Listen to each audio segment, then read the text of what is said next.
নমস্কার, সময় কলকাতায় আপনাদের সকলকে স্বাগত। টলি হলি বলি নিয়ে আমি বৃষ্টি রয়েছি আপনাদের সঙ্গে। শুরুতে চোখ রাখবো টলিউডের খবরে। দীর্ঘ প্রতীক্ষার পর এবার অবশেষে মুক্তি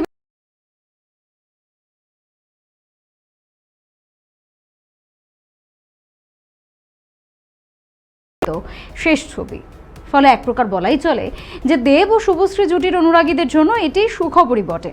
এর আগে বহুবার এই ছবির মুক্তি নিয়ে প্রশ্ন করা হয়েছে ছবির প্রযোজক রানা সরকার থেকে ছবির পরিচালক অভিনেতা কৌশিক গঙ্গোপাধ্যায়, দেব এমনকি শুভশ্রীকেও। তবে বারবার সকলেই বলেছেন সঠিক সময় নাকি এই ছবি ঠিক মুক্তি পেয়ে যাবে।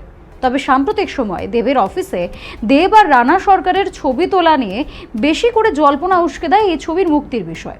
ফলে প্রশ্ন ওঠে, এই ছবি কি আদৌ মুক্তি পাবে? বলা বাহুল্য, চলতি মাসের 16ই মে দিনটিও ধার্য করা হয়েছিল ধূমকেতুর মুক্তির জন্য। অবশেষে সেই দিন পিছিয়ে করা হয়েছে 14ই আগস্ট। এদিন সোশ্যাল মিডিয়া দেব এন্টারটেনমেন্টের অফিসিয়াল পেজে এই কথা ঘোষণাও করা হয়েছে।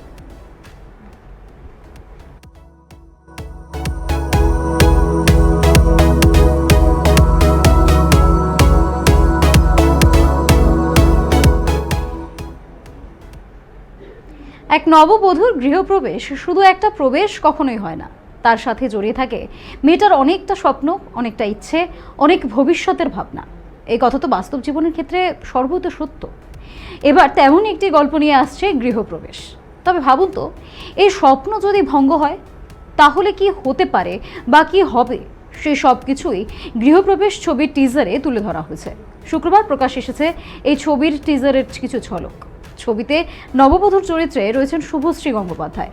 একেবারে নববধূর বেশে দেখা গিয়েছে তাকে। তবে শুধুমাত্র দায়িত্ব পালন ছাড়া স্বামীর সঙ্গও সে পায়নি কখনো। তবে স্বামীর সঙ্গে একসঙ্গে থাকা না হলেও সম্পর্কের পিছুটান থেকে বেরিয়ে যাওয়া যে এত সহজ নয়, তা যেন আরও একবার পরিষ্কার করে দিয়েছে এই ছবির টিজার। আর কি কি হতে পারে এমন একটা জীবন যেখানে শুধুই দায়িত্ব, স্বামীর সঙ্গ নেই, তেমনই একটা জীবনের প্রতিচ্ছবি হয়ে উঠবে এই ছবি।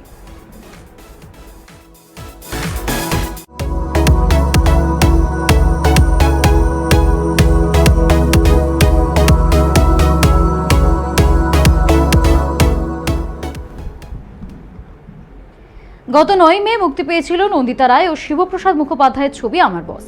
একেবারে শুরু থেকেই, অর্থাৎ মুক্তির পর থেকে বক্স অফিসে দারুণ রাজত্ব করেছে এই ছবি।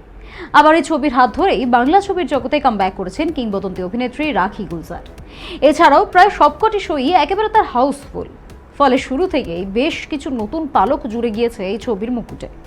তবে এবার আরও একটি পালক জুড়ল এই ছবির মুকুটে। মুক্তির মাত্র 14 দিনে এই ছবি দেখেছেন 2 লক্ষেরও বেশি মানুষ। যদিও পরিচালকদ্বয় এই ছবির সাফল্যের কৃতিত্ব দিয়েছেন ছবির পুরো টিমকে।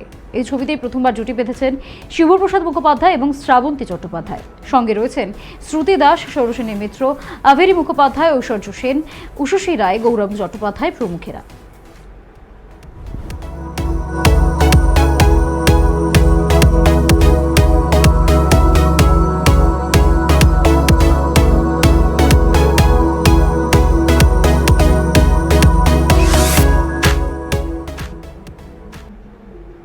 আর এবার চোখ রাখবো বলিউডের খবরে। প্রথম দিকে তার সিদ্ধান্ত ছিল কান ফিল্ম ফেস্টিভ্যালে যোগ দেবেন না তিনি। দেশে ভারত পাক সংঘাতের আর অপারেশন সিঁদুরের এই আবহে এই সিদ্ধান্ত নিয়েছিলেন তিনি। বুঝতেই পারছেন কার কথা বলছি। কথা হচ্ছে আলিয়া ভাটকে নিয়ে। তবে আচমকাই তাকে ফ্রান্সের উদ্দেশ্যে রওনা দিতে দেখা গিয়েছে। পরে তাকে দেখা যায় ফ্লোরাল পোশাক পরে কান মাতাচ্ছেন তিনি। ৭৮তম কান চলচ্চিত্র উৎসবে নিজের অভিষেককে একেবারে তাক লাগিয়ে দিয়েছেন রণবীর ঘরুনি। ইতিমধ্যে ইন্টারনেটে ছড়িয়ে পড়েছে সেই ছবি এবং ভিডিও। আর তারপর থেকেই সোশ্যাল মিডিয়ায় আলোচনার বিষয়ে কানের রেড কার্পেটের তার পরনে অভিনব ফ্লোরাল পোশাক।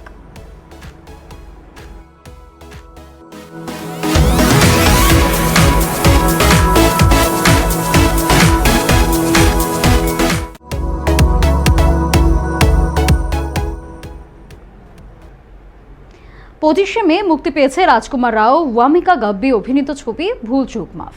তবে ট্রেলার সামনে আসার পর থেকেই শিরোনামে উঠে এসেছিল এই ছবি।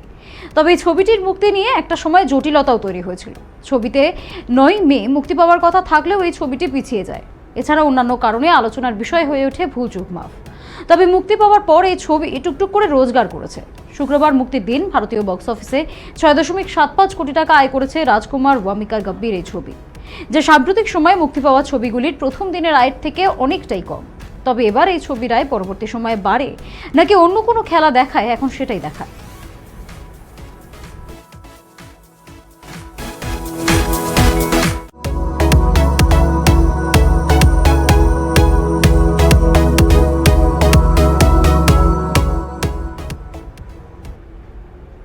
প্রয়াত অভিনেতা মুকুল দেব মাত্র 54 বছর বয়সে শেষ নিঃশ্বাস ত্যাগ করলেন অভিনেতা। জানা গিয়েছে শুক্রবার গভীর রাতে দিল্লিতে মৃত্যু হয় তার। বেশ কিছুদিন ধরেই তিনি শারীরিকভাবে অসুস্থ ছিলেন এবং ভুগছিলেন বলেও জানা গিয়েছে। মুকুলের মৃত্যুর খবর সমাজ মাধ্যমে প্রথম জানান অভিনেতা মনোজ বাজপেয়ী। এরপর মুকুলের মৃত্যুর খবর ছড়াতেই অভিনয় জগতে শোকের ছায়া। অভিনেত্রী দীপশিখা নাগপালও সমাজ মাধ্যমে একটি পুরনো ছবি সহ ইনস্টাগ্রামে স্টোরিতে লেখেন রেপ। তার সাথে তিনি লিখেছেন, মাত্র 54 বন্ধু চলে গেল, এটা কি হলো, আমি এটা বিশ্বাস করতে পারছি না। ছোট পর্দা থেকে বড় পর্দা সর্বত্র অভিনয়ের মধ্যে দিয়ে মন জয় করেছেন অভিনেতা মুকুল দেব। প্রথম ছবি দাস্তাকে পুলিশ অফিসারের ভূমিকায় অভিনয় করতে দেখা গিয়েছিল তাকে। এই ছবি দিয়েই বলিউডে পা রাখেন প্রাক্তন বিশ্বসুন্দরী সুস্মিতা সেনও। সলমান খানের সঙ্গে জয় হো ছবিতেও মুকুলের অভিনয় আলাদা করে নজর কেড়েছিল দর্শক মহলের। হিন্দি ছাড়াও তার ঝুলিতে মালায়ালি, গুজরাটি, পাঞ্জাবি, মারাঠি, ইংরেজি এবং বাংলা ভাষার ছবিও রয়েছে। একাধিক বাংলা ছবিতেও কাজ করেছেন তিনি সসম্মানে।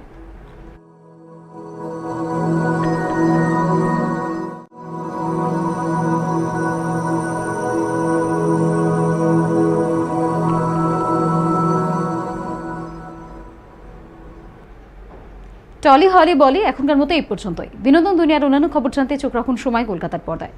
সময় বলবে সময়ের কথা।